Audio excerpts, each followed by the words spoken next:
오늘도 함께하는 하나님의 은혜가 우리의 능력이 되고 위로가 되는 시간이 되기를 바라면서 우리 본문을 통해서 이와 같은 제목으로 은혜의 말씀을 나누기를 원합니다. 우리 한번 본문의 제목을 한번 읽어봅니다. 시작. 기다림의 복. 여러분의 속에서 기다림이라고 하는 것이 여러분의 삶 속에 좀 연속적인 것이 있지 않았습니까? 어떤 사람들에게 때로는 기다림이라고 하는 것이 기대일 수 있고 설렘일 수 있습니다. 좀 전에 방금 말했지만 우리 윤주영 형제에게 결혼은 아마 기대감일 거고 설렘일 거고 큰 기쁨의 시간일 것입니다. 이제 또 대부분 다 휴가를 앞으로 갈 것인데 휴가라고 할 때도 그 기다림 속에 며칠만 더 회사 나가면 좀 기다리면 휴가라고 할 때에 아마 기대감과 설레임이 분명히 있을 것입니다. 근데 어떤 사람에게는 기다림이 괴로움일 수 있고 또 고난의 시간일 수 있을 것입니다. 어떤 자신의 채점을 하는 시간, 테스트라는 시간, 혹은 수술을 해야 되는 시간이 조금씩 다가올 때에 그 기다림이라고 하는 것은 괴로움일 것이고 근심의 시간일 것입니다. 여러분은 어떠한 기다림이 여러분의 삶 속에 많이 있었습니까? 기대감과 설레임의 기다림의 시간, 아니면 정말 괴로움과 근심의 기다림, 어떤 것이 있었는지 아마도 어느 한 곳만 있었다면 좋았겠지만 두 가지가 다 우리의 삶 속에 공존하고 있다는 것을 너무나 잘 압니다. 여러분, 그렇다면 하나님께서 우리에게 허락하시는 기다림은 어떤 의미가 클까요? 하나님 우리 인생 속에 때로는 기다려 이렇게 하시는 데가 있지 않습니까? 여러분, 하나님이 인도하시는 기다림은 어느 것이 더 크다라고 말할 수 있겠습니까? 아니면 어떤 것이라고 말할 수 있을까요? 여러분, 하나님은 하나님의 사람들에게 때로는 기다림이라고 하는 시간을 허락하시는데 그 시간 속에 때로는 긴장감과 설렘감 그리고 기대함도 있을 수도 있지만 때로는 빨리 지나갔으면 좋겠다. 빨리 왜 이 시간에 빨리 안 지나갈까? 혹은 이거 없었으면 좋겠다라고 하는 시간들이 때로 하나님을 통해서 우리의 삶 속에 허락될 수도 있습니다. 즉 좋은, 우리가 의미론적으로 본다면 기대하는 기다림도 있지만 또 그렇지 않은 고난 속에서의 기다림도 때로는 우리의 삶 속에 있는 것이죠. 과정은 어땠든지 간에 결과는 똑같을 것입니다. 기대함을 가지고 있는 기다림이라든지 혹은 근심을 갖고 있는 기다림이라든지 그 결과는 하나님은 선으로 바꾸시고 하나님은 하나님의 뜻을 이루어 가신다는 것을 여러분 믿으시기를 주님의 이름으로 축복합니다. 결과는 똑같다는 것이죠. 하나님을 계획하신 바를 이루어 가시는 것, 이것이 하나님의 사람들에게 때로는 이런 기다림이고 저런 기다림이라는 것입니다. 오늘 본문에도 보면 하나님은 하나님의 사람들에게 기다림이라고 하는 것을 허락해 주셨다는 것을 보게 됩니다. 여러분, 우리 본문 18절의 말씀을 다 함께 한번 읽어보겠습니다. 18절입니다. 시작. 그러나 여호와께서 기다리시나니 은혜를 베풀려 하시며 일어나시리니 이는 너희를 긍휼히 여기려 하심이라. 대저 여호와는 정의의 하나님이시라. 그는 기다리는 자마다 복이 있도다. 아멘. 이스라엘 백성들 가운데 이사야 선지자가 이야기를 말하고 있죠. 이스라엘 백성들이 멸망을 당할 또 심판을 당할 날이 있다는 것을 이야기를 하면서도 한쪽으로는 이야기를 말합니다. 하나님께 돌아가야 한다. 하나님이 기다리고 계신다라는 말과 함께 그 하나님이 어떤 하나님이라는 것을 뒷부분에 보면 말하고 있습니다. 대저 여호와는 정의의 하나님이시다라고 말합니다. 여러분, 이사야 선지자가 이렇게 말하는 이유가 있습니다. 하나님은 정의의 하나님이라 불의의 하나님이 아니고 악한 하나님이 아니라 정의의 하나님이라는 것을 먼저 명시합니다. 여러분, 정의라고 하는 것은 어떤 생각이 먼저 떠오릅니까? 악을 반드시 멸하고 선을 드러내는 정의, 이것이 우리의 머릿속에 떠오르는 정의에 대한 의미일 것입니다. 이스라엘 백성들 가운데 우리 하나님은 여호와는 정의의 하나님이다 라고 말할 때 그 정의의 하나님은 비록 악인들이 판을 치고 비록 이스라엘 백성들이 대적들로 인해서 거려움과 아픔을 겪지만 그 시간 속에 하나님은 정의의 하나님, 악을 물리치시고 또 대적을 반드시 물리치시는 하나님이라는 것을 이야기합니다. 그러면서 뒷부분에 보면 이렇게 말하죠. 하나님이시라 그를 기다리는 자마다 뭐가 있다고 말합니까? 예, 기다리는 자마다 복이 있도다 라고 말을 합니다. 여러분, 정의의 하나님을 바라보고 기다리는 자는 반드시 복을 누리게 된다. 이것이 이사야가 이스라엘 백성들에게 선포하는 약속의 말씀입니다. 여러분, 하나님은 하나님의 사람들에게 반드시 복을 주시는 하나님이시고 은혜를 주시는 하나님이시고 정의를 실행하시는 하나님이십니다. 그 하나님을 믿는 자가 해야 될 것이 있다면 무엇일까요? 기다려야 한다는 것이죠. 하나님은 하나님의 일들을 향하시기 위해 완벽한 시간과 완벽한 여건을 가지고 정확한 시간 속에서 그 뜻을 완벽히 이루어 나가는 하나님이십니다. 그래서 기다리는 자가 복이 있다라고 말을 하고 있습니다. 여러분, 기다린다라고 하는 말을 다른 성경의 번역에 보면 이렇게 말합니다. 의지하는 자가 복이 있다. 어떤 자가 복이 있다고요? 의지하는 자. 어쩌면 전혀 다른 말이라고 생각할 수 있지만 여러분, 하나님을 기다린다라고 하는 것은 기본적으로 그 하나님을 의지하기 때문에 기다린다라고 말할 수 있습니다. 즉 이사야 선지자는 하나님의 백성들에게 말합니다. 기다리는 자, 하나님을 의지하는 자는 반드시 하나님께서 회복하시고 또 인도해 주시고 반드시 복을 주시는 하나님이라는 것을 이야기를 하면서 믿음의 사람들, 비록 그들의 미래와 그들의 현실이 정말 암울하고 대적들이 판을 치고 비록 심판을 당한 현실과 미래일 수 있으나 그러나 기다리는 자는, 인내하는 자는, 끝까지 하나님을 의지하는 자는 복이 있다는 것을 힘있게 강조하고 있습니다. 여러분, 그렇다면 이와 같이 말씀하시는 이사야 선지자 통해 말씀하시는 그 하나님을 바라보며 우리가 왜 하나님을 의지하고 왜 기다려야 될지, 즉 하나님께서 기다리는 자에게 복을 주신다라고 하는데 이 복이 어떤 복인지를 우리가 살펴보며 우리의 인생 속에 이와 같이 하나님이 예비하신 은혜, 이와 같은 복을 누리는 그 복을 받기 위해 오늘 말씀 앞에 새로운 마음을 다짐하고 결단하는 시간들이 될 수 있기를 주님의 이름으로 축복을 드립니다. 여러분, 본문의 첫 번째로 기다림의 복은 무엇이기 때문에 복이라고 말을 할까요? 첫 번째는 이것입니다. 함께 읽어봅니다. 응답해 주시기 바랍니다. 여러분, 이거는 전주하고 좀 헷갈려져 있는데요. 제가 보낸 건 이겁니다. 응답해 주시기 때문에. 첫 번째 주제는 응답해 주시기 때문에 기다리는 자가 복이라고 말을 합니다. 여러분, 기다림이라고 하는 것은 하나님의 사람들이 가만히 있는 것이 아니라 기다림 속에 하나님께 부르짖는 것이 포함되어 있습니다. 우리 한번 19절의 말씀을 다 함께 한번 읽어봅니다. 19절입니다. 시작. 시온에 거주하며 예루살렘에 거하는 백성아, 너는 다시 통곡하지 아니할 것이라. 그가 내 부르짖는 소리로 말미암아 내게 은혜를 베푸시되 그가 들으실 때 내게 응답하시리라. 아멘. 여러분, 기다린다라고 하는 그 사람들의 환경이 기다리는 자라고 말하는데 여러분 19절의 맨 앞부분에 보면 기다리는 자라는 말을 어떻게 표현하면 시온에 거주하며 예루살렘에 거주하는 백성아 라고 말합니다. 여러분, 시온이나 예루살렘은 똑같은 동의어라고 볼 수 있는데 왜 거기에 있는 사람들에 대한 이와 같이 말을 할까요?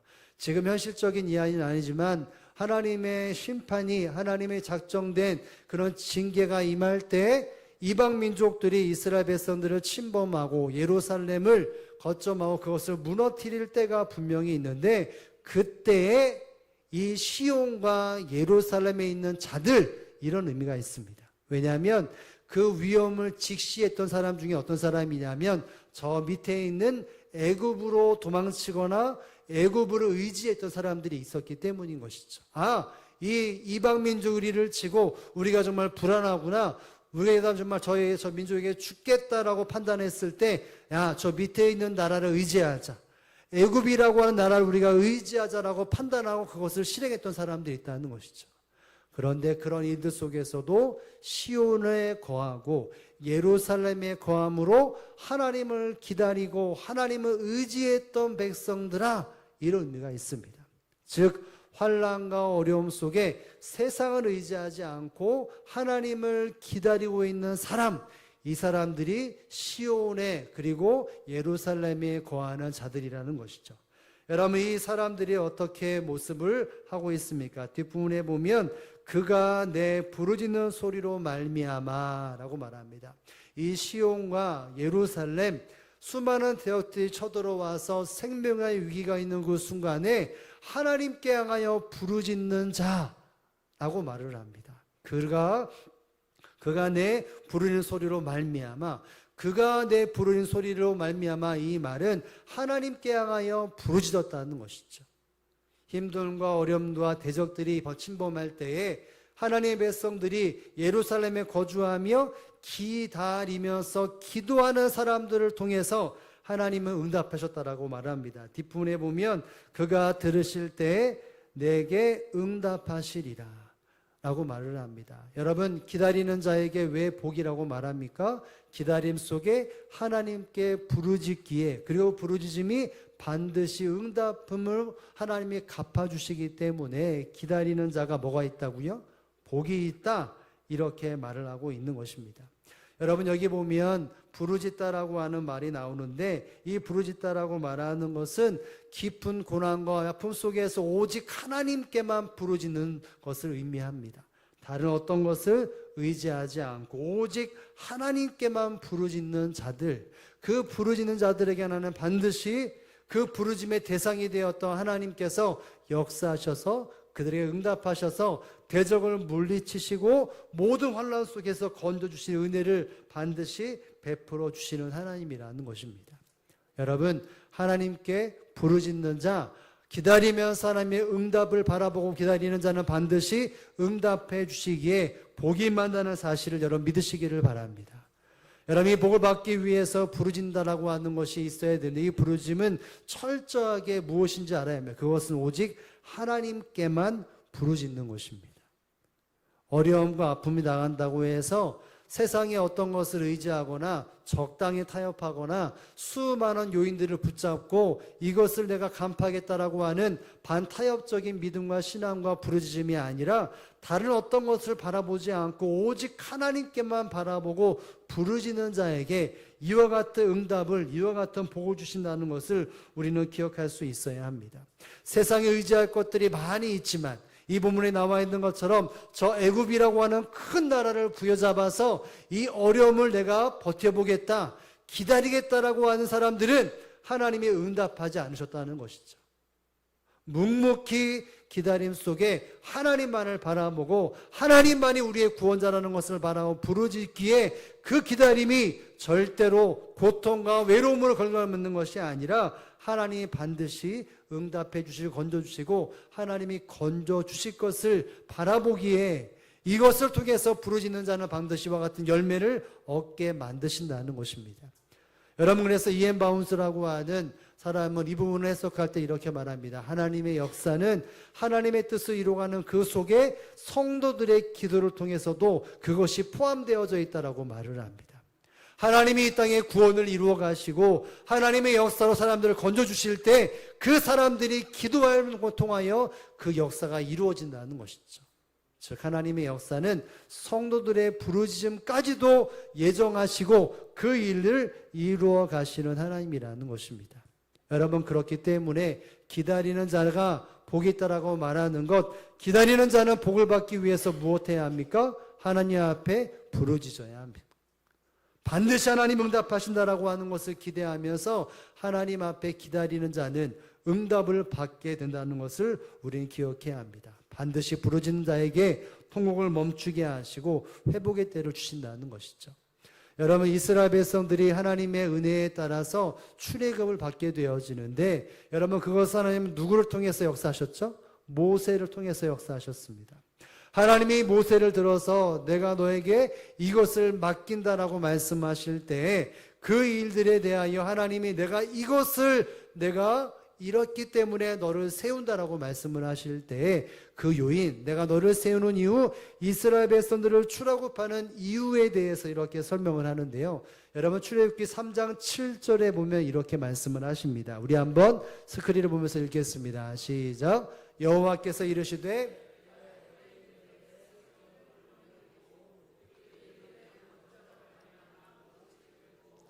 그들의 감독자들로 말미암아. 아멘. 여러 개 보면 뭐라고 말합니까? 여호와께서 이르시되 내가 내 애굽에 있는 내 백성의 고통을 분명히 내가 보았다라고 말합니다. 이스라엘 백성들이 고통 가운데 아픔 가운데 그 인내와 고난 속에서의 그 기다림의 시간들을 보내는 것을 하나님이 보셨다라고 말씀하시고 그 중간에 보면 그들이 그들의 감독자로 말미암아 못했다고요? 부르짖었다라고 말을 합니다. 그들의 환경 속에 큰 어려움과 고욕, 핍박에 있는 시간 속에서 그들이 부르짖었다라고 말하는데 하나님이 그것을 들으셨다라고 말을 합니다. 하나님의 택한 백성들이 그 수많은 세월 속에 400여 년 동안의 괴로움 속에 삶을 살아가는 모습 속에서 그 부르짖음을 보시고 들으심으로 그들에게 이것을 통하여 출애굽을 하겠다라고 하는 것을 말씀하셨다라는 것이죠. 하나님은 하나님의 백성들이 기도하면서 기다리는 그 시간들을 하나님은 가만히 보시는 분이 아니라 그것을 들으시고 그 들어 응답하신 하나님, 일하시는 하나님이시기에 이스라엘 백성들이 출애굽을 경험했다는 것을 성경은 우리에게 말해주고 있습니다. 결국 하나님의 사람들이 기다릴 때에 하나님 앞에 부르짖는 것, 이것이 바로 복을 받는 하나님의 능력의 비결이라는 것을 우리는 기억할 수 있어야 합니다. 의인이라고 하는 특징이 무엇이고 하나님의 사람들의 특징이 무엇입니까? 여러분, 악인도 어려움을 당하지만 때로는 의인도 하나님의 사람도 고난과 아픔의 잔을 마시게 됩니다. 여러분, 그러나 하나님의 사람들은 똑같은 시간 속에서 무언가 다르다는 것이죠. 무엇이 다릅니까? 하나님께 부르짖는다는 것입니다. 이 모든 환경 속에 세상 사람들은 세상을 의지하고 세상을 붙잡으려고 하지만 하나님의 사람들은 하나님께만 바라보고 하나님께만 부르짖고 하나님만을 의지하는 것이죠. 그러면 그 기다림 속에 부르짖는 자마다 하나님은 건져주시고 하나님은 역사하셨다는 사실을 여러분 믿으시기를 주님의 이름으로 축복을 드립니다. 여러분 시편 34편에 보면 이 다윗이 자기는 의인이었고 또 앞으로도 모든 의인들이 하나님 앞에서 어떤 삶을 살아가고 어떤 것을 경험했고 경험할지에 대해서 이렇게 간증하는 것을 보게 됩니다. 우리 한번 시편 34편 17절 말씀 다 함께 읽습니다. 시작. 의인이 부르짖음에 아멘. 여기 보면 의인이 부르짖음에 하나님의 택한 백성, 하나님의 사랑을 입은 하나님의 사람들이 부르짖음에 여호와께서 들으시고 그리고 그 모든 안에서 건지셨도다 라고 말합니다. 여러분, 의인이 어려움을 당하면 해야 될 것은 하나님께 부르짖는 것입니다. 하나님이 들으시도록 하나님께 부르짖는 것, 이것이 하나님의 사람들의 고난을 당할 때 기다림 속에서의 온전한 반응이죠. 여러분, 그러면 어떤 일이 벌어집니까? 그들의 모든 환난에서 뭐 하신다고요? 건지셨도다, 건지실 것이라 라고 말을 하고 있습니다. 여러분, 하나님의 사람들은 어려움과 아픔을 당하면 그 시간에 기다리고 함께 반드시 해야 될 것이 바로 기도하는 것입니다. 하나님은 그 시간 속에 기도의 양을 보시고 기도의 질량을 보시고 하나님의 역사를 이루어 가신 하나님이라는 사실을 여러분 믿으실 수 있기를 주님의 이름으로 축복합니다. 여러분에게 믿음의 후배들이 찾아와서 집사님, 권사님, 장로님 이러이러한 일인데 어떻게 하면 좋습니까? 내가 정말 이러한 고통이고 괴로움이 있습니다. 그러면 여러분들이 무슨 말을 해줄 수 있을까요? 어떤 결론을 도달합니까? 그렇죠. 기도하자. 여러분, 많은 분들이 혹은 성도님들이 저한테 와서 이러저런 이야기를 나누고 또 전화로 물어보면 저는 뭐라고 말할까요? 제가 목사인데 뭐라고 말할까요? 기도합시다. 마지막은 기도합시다 합니다. 그래서 제가 어떤 사람에게 기도밖에 없다. 다른 거 뭐 이렇게 할 수 있고 내 감정에 충실할 수 있고 사람들 의지할 수 있고 내가 이렇게 표현할 수 있고 이래도 안 되는데 그러면 처음부터 무엇을 했어야 되고 지금 무엇을 해야 되느냐라고 말할 때 기도밖에 없더라. 그때 이렇게 말하면 저 기도했다고. 저 금요기도 나서 기도했고 시간마다 기도했다고. 제가 뭐라는지 아십니까? 좀 더 기도해야 한다고. 그런 간절함 말고 정말 간절하게 부르짖어야 한다고. 왜냐하면 내가 이렇게도 해보고 저렇게 해봐도 안 됐으면 더 부르짖었고 내가 더 간절하게 부르짖지 않겠냐. 내가 기도하면서 이렇게 하고 저렇게 안 됐으면 다시 원점으로 와서 부르짖는 것이 하나님의 방법 아니겠냐. 더 빠른 길은 처음부터 그렇게 부르짖어야만이 하나님 응답하시는 것이 않겠냐 라고 말하면서 여러분처럼 똑같은 결론을 말합니다. 함께 기도합시다. 함께 기도하자. 더 기도하자.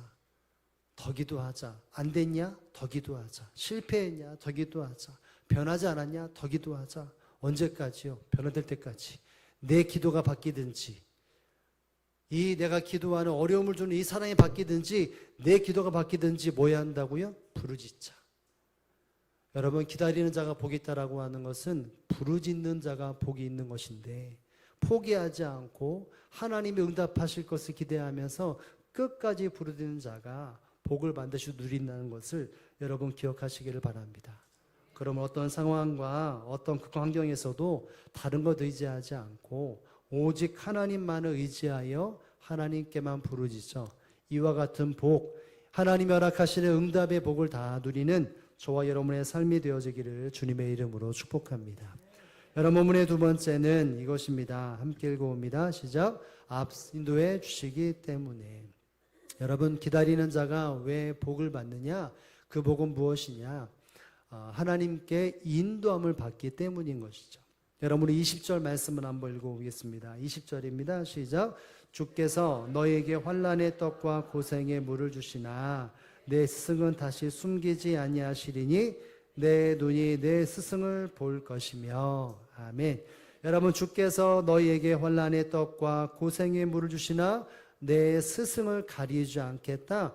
내가 반드시 내 눈으로 스승이 보이겠다라고 말합니다. 어려움과 아픔의 순간이 있지만 그것의 정답을 알고 바른 길을 아는 스승을 허락해 주신다는 것이죠. 여러분 하나님 백성들이 여기 나와 있는 것처럼 환난의 떡과 고생의 물에 그 시간이 있지만 그러나 스승으로서 그 모든 것을 하나님이 가르쳐 주시고 인도하신다는 사실을 여러분 믿으실 수 있기를 주님의 이름으로 축복합니다. 여러분들 이 본문에 보면 너희에게 환난의 떡과 고생의 물을 주신다. 여러분 고생의 물과 환난의 떡을 누가 하나님의 사람들에게 주십니까? 주께서 너희에게 뭐였다고요? 주셨다. 예. 하나님이 여러분에게 환난의 떡과 고생의 물을 주시는 하나님이십니까? 여러분 하나님은 우리를 사랑하시는데 왜 이런 것들을 허락해 주실까요? 여러분 이것은 이렇게 이해해야 합니다. 하나님이 하나님의 백성들에게 꼭 붙잡아 주시고 모든 것을 여기 나와 있는 환난의 떡과 고생의 물을 다 맡고 계시는데 하나님의 사람들이 하나님을 배신하고 죄를 짓고 하나님의 말씀을 어기고 하나님의 인도하심에 반하고 딴 길로 갔더니 하나님이 그 길을 열어놓으신 것입니다. 맡고 계시다가 이 사람들이 이것을 잠시 허용하신 것입니다. 하나님 우리에게 이것을 주시는 분이 아니라 맡고 계시다가 잠시 허용하신 하나님이라는 것이죠. 누구 때문에요? 하나님 때문이 아니라 하나님의 사람 때문에. 이스라엘 백성들이 왜 멸망을 당하고 심판을 당하고 예루살렘에 그런 침범이 일어납니까? 하나님이 그것을 허용하신다는. 왜요? 이스라엘 백성들이 하나님만을 섬기지 않고 하나님 말씀에 순종하지 않고 하나님 이렇게 살겠습니다라고 말하면서 그 길이 아니라 우상 숭배하고 죄악을 저질렀고 그렇기 때문에 하나님은 그것을 막고 계시다가 잠시 허용하신다는 것이죠. 그러나 그 환난 속에서 하나님은 스승을 보내시고 너희가 너에게 스승을 보이지 감추는 것이 아니라 내가 보임으로 그것을 건져주시겠다라고 말씀하고 있는 것이죠. 여러분 하나님은 모든 환경 속에 하나님의 사람들 기다리는 자에게 스승이 되셔서 그 모든 어려움과 괴통과 괴로움 속에서 어떤 길을 가야 할지 어떤 길을 선택할지를 밝히 깨닫게 하시고 가르치시는 하나님이라는 사실을 여러분 믿으실 수 있기를 주님의 이름으로 축복합니다. 여기 스승이라고 말하는 것은 1대1의 의미가 담겨져 있습니다. 어떤 한 스승이 수많은 사람들을 이렇게 이렇게 하라고 하는 다수적인 가르침이 아니라 한 명 한 명을 1대1로 가르치시고 일깨워주시고 인도하신다는 것을 말합니다. 그러니까 그런 친밀감과 온전함으로 하나님의 사람들을 인도해 준다는 것이죠. 피상적으로 인도하시는 분이 아니라는 것이죠. 그래서 여러분 21절과 22절에 그 스승 되신 하나님이 어떻게 하신다는 것을 이야기 말하는데, 우리 한번 21절의 말씀을 다 함께 한번 읽어보겠습니다. 21절입니다. 시작. 너희가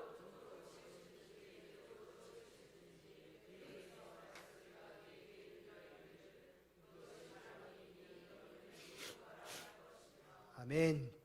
여기 보면 너희가 오른쪽으로 치우치든지 왼쪽으로 치우치든지 내가 어느 쪽으로 갈지 못할지 아니면 한쪽으로 확 치우쳐 있을 때 내 뒤에서 말소리가 내 귀에 들려 이르기를 이것이 바른 길이니 너희는 이리로 가라 라고 하는 음성을 들려주시겠다는 것입니다.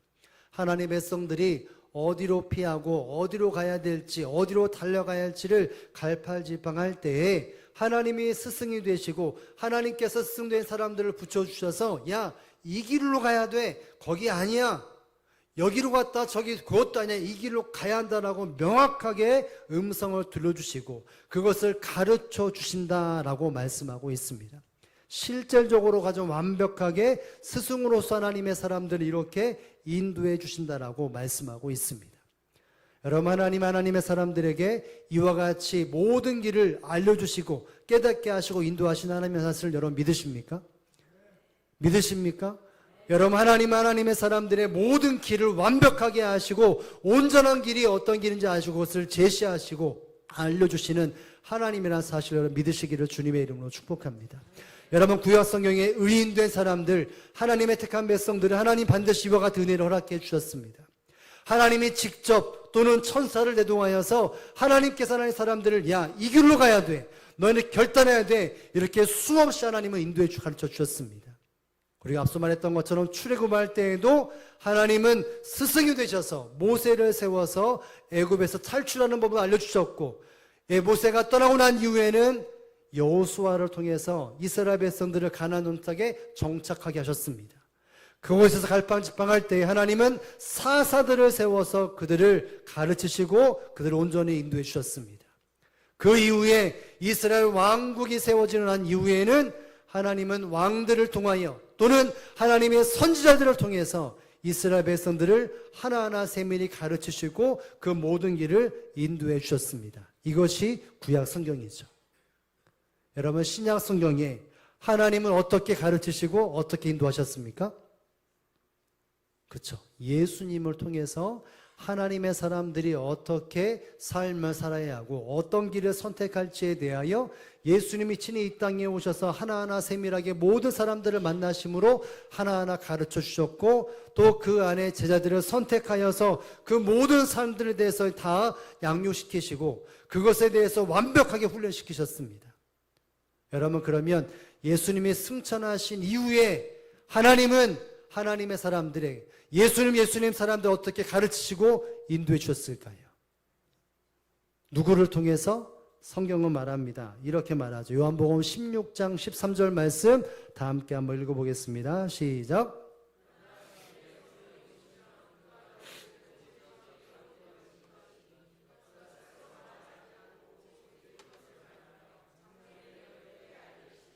아멘. 여러분, 말씀에 보면 그러나 진리의 성령이 오시면, 예수님이 부활하시고 승천하신 후에 누가 오신다고요?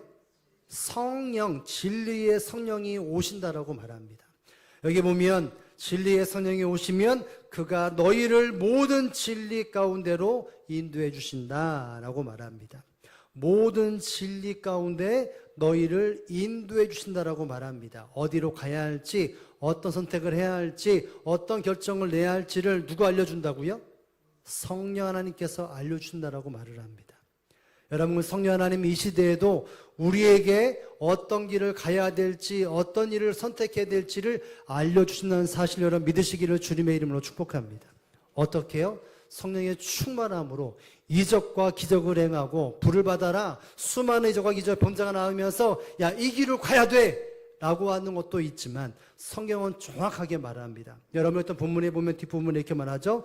그가 스스로 말하지 않고 오직 들은 것을 말하며 장래일을 너에게 알리시리라. 하늘 예수님의 제자들에게 말합니다. 성령이 오시면 그 성령이 너희가 들은 것을 말할 것이다. 장래일을 말할 것이다 라고 말합니다.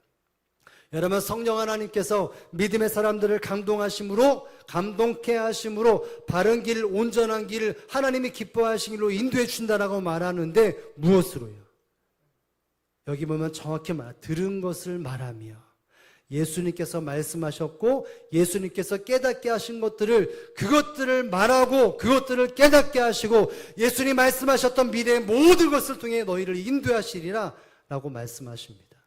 결국 성령 하나님 이 시대에 우리를 인도하시는 것은 예수님의 가르치심과 말씀을 통해 것을 깨닫게 하시고 그 말씀을 적용케 하심으로 하나님의 사람들을 의의 길로 바른 길로 온전한 길로 인도해 주신다는 것이죠. 할렐루야. 여러분 우리는 알아야 합니다. 성령 하나님 우리를 인도하십니다. 예수님이 우리에게 가르쳐 주셨고 일깨워 주신 것이 정확하게 무엇인지를 알게 하시고 그것을 통해서 바른 길로 온전한 길로 인도하신다는 것이죠. 야, 여기에서 누가 불 받았다. 여기에 누가가 병고침을 받았다. 누가 신위를 일으켰다. 누가 이런 이적을 행하였다.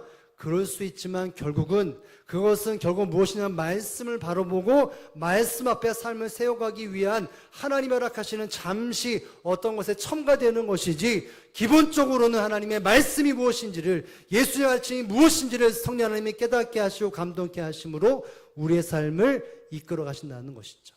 기다림 속에서 하나님의 말씀을 깨닫게 하심으로 그것을 복을 순종의 복을 누리게 하시는 것이 바로 하나님께서 허락하시는 기다림의 복이라는 사실을 여러분 믿으실 수 있기를 주님의 이름으로 축복을 드립니다.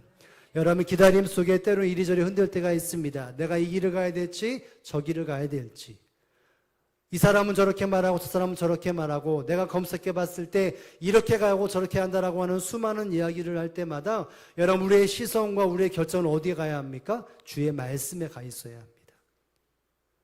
말씀을 가까이 하고 말씀 통해 해답을 찾을 수 있어야 합니다. 왜냐하면 하나님은 우리에게 그와 같은 방법들을 통하여 일하시는 하나님이기 때문인 것이죠. 여러분 저희 청년부가 수련회를 잘 마쳤는데 첫째 날 저녁에 어딜 갔냐면 피아 찬양 집회에 가서 집회를 드렸습니다. 그런데 일주일 전에 우리 청년 임원들이 먼저 답사를 했습니다. 그래서 찬양 집회에 먼저 은혜를 받았고 그리고 제가 그것을 검색하고 또 저희가 갔던 찬양 집회를 쭉 다시 한번 되짚어 볼 때 제가 링크 되면서 그 집회에 어떤 사람들이 나와서 간증하는 걸 들었습니다. 이 사람들은 부부였는데 간증과 함께 사람들이 질문을 합니다. 젊은 사람들이 교사들이 학생들이 나는 이런 일을 경험했는데 어떻게 하면 좋을까요? 집사님은 어떤 일이 이런 일이 있었을 때 이런 일에서 어떻게 벗어날 수 있었나요? 이런 질문을 쭉 하더라고요. 거기에는 남편이 얘기합니다. 나도 이런 일을 경험했는데 이런 일이 이러이러 과정 통해서 해결되었다. 결론은 말씀 보세요. 누가 또 말해요. 그러면 쭉 얘기 말합니다. 그러고 나서 마지막은 말씀 보세요. 여러분 그분은 목사님이 아니십니다. 집사님이십니다. 그가 평생 경험하고 연기자로서의 고통과 어려운 시간을 보낼 때마다 인내하면서 말씀 앞에 그것을 다잡아서 사람들에게 일깨워주는 것이 뭐냐면 그 고민 나도 안다. 나도 경험해봤다. 결론은 말씀 봐. 말씀 보다가 없다 나한테 전화해. 그럼 내가 얘기해줄게. 그래도 말씀 봐. 여러분 그분이 누구냐면 박시온, 진태현이라고 하는 연예인 부부입니다. 이 남편이 사람들과 대화 속에서 그것만 계속해요. 나는 목사가 아니지만 가르침과 내가 경험했던 것은 이거다. 말씀 봐라. 말씀 봐라.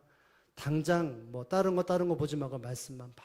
이야기만 하더라고요. 제가 그 집사님의 얘기 들으면서 지나가는 시간에 잠시 머물러서 그 말씀을 그 시간을 보시면서 여전히 똑같은 결론이 말씀 앞에 서는 것밖에 없구나. 우리 다음 세대가 수련을 통해 하나님의 평강을 배웠는데 말씀 앞에서 그 평강을 유지할 수 있어야 되고 말씀 앞에 자리를 잡는 것이 우리 미래가 열리는 것입니다. 여러분 이것을 기도할 뿐만이 아니라 우리 다음 세대 이 은혜가 끝까지 이루어지게 말씀 앞에 세워지는 중고등부, 청년부 그리고 유초등부가 되기 위해 기도해 줘야 합니다. 그리고 우리 자신이 그 삶을 살아가야 합니다. 여러분 말씀 앞에 서야 합니다. 왜냐하면 기다림이라고 하는 복은 하나님께서 우리에게 스승이 되어 가르치시는 것을 내가 받기에 복이라는 것이죠. 더 이상 다른 것을 찾지 마시고 더 이상 핸드폰에 수많은 사람들이 말하고 동영상을 보다 이렇다 저렇다 말하는 것보다 하나님의 말씀 앞에 서시기를 바랍니다. 하루하루 여러분이 정말 이 새벽 기도에 나와서 새벽 기도에 나와서 말씀을 보고 듣고 그 말씀 몸부림치며 하루를 시작을 하고 말씀을 묵상하면서 하나님 앞에 주신 말씀 부여잡고 인내하면서 그 말씀이 이해가 되지 않으면 엎드려 기도하고 하나님 말씀의 의미가 무엇입니까? 라고 기도하고 감동을 위해 기도할 때 하나님 반드시 여러분에게 야 어디로 가야 돼? 무엇이야? 라고 하는 금성이 여러분에게 꼭 들린다는 사실들을 믿고 여러분 기다림이라고 하는 복과 앞에 우리가 기도하는 시간을 통하여 우리가 말씀을 통해 가르침을 받아 하나님이 예배하신 그 복을 다 누리는 저와 여러분의 삶이 되어지기를 주님의 이름으로 축복을 드립니다.